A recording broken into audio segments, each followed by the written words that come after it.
Hey guys, welcome to my channel. Today I teach you my swing through cork.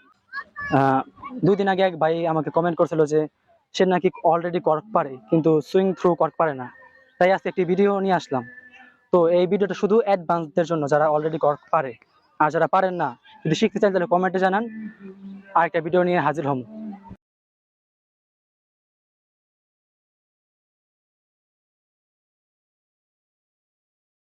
তো এখন ওই গিনার flash, যেটা main swing through কর্কের জন্য গিনার ফ্ল্যাশ করতেই হবে, কারণ এটা আমাদের কিভাবে মাথার উপর দিয়ে কিক মেরে উপর দিয়ে নিয়ে যেতে হবে এটা শেখায়। তো গাইস, গিনার ফ্ল্যাশ।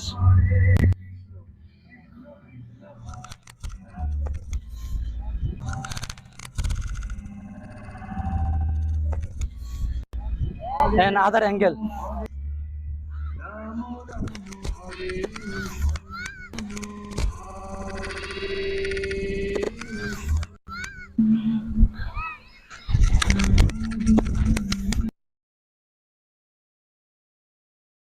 সুইং থ্রু কর্কের জন্য এটা দরকার, অনেক দরকার। তো গাইস, এবার আমি কর্ক মেরে দেখাই যাচ্ছি।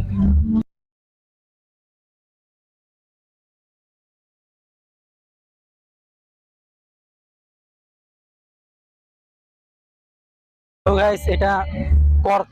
অনেকে সুইং আসে না, কিন্তু আমার আইসা পড়ছে, কারণ অনেকবার প্র্যাকটিস করছে। ডাউন হয় তাহলে সুইং টু কর্ক হবে না।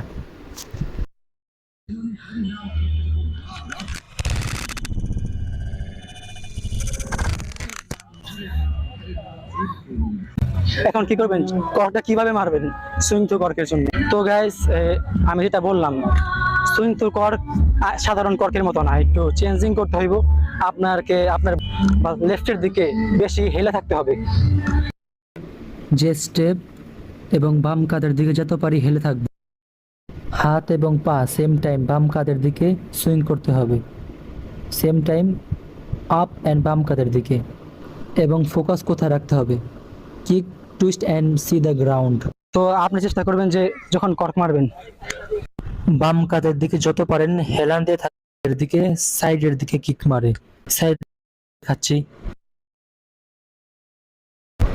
যখনই টুইস্ট করবেন, টুইস্টের পর মাটির দিকে তাকাবেন বা একটা কর্ক মারার পরে একটা 540 সুইং।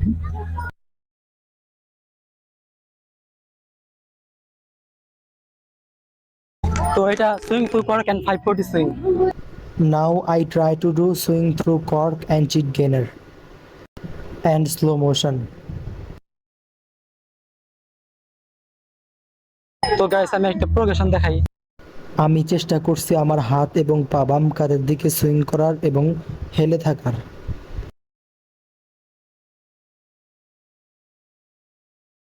আপনার ব্রেনে এই কথাটা মনে রাখতে হবে যে কিক উপরের দিকে এবং বাম কাঁধের দিকে। আমি আরেকবার দেখাচ্ছি।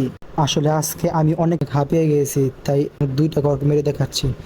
আপনারা এই টেকনিক ফলো করলে অনেকগুলা পারবেন, 1 2 3 4, কিন্তু আপনাদের রেগুলার প্র্যাকটিস করতে হবে।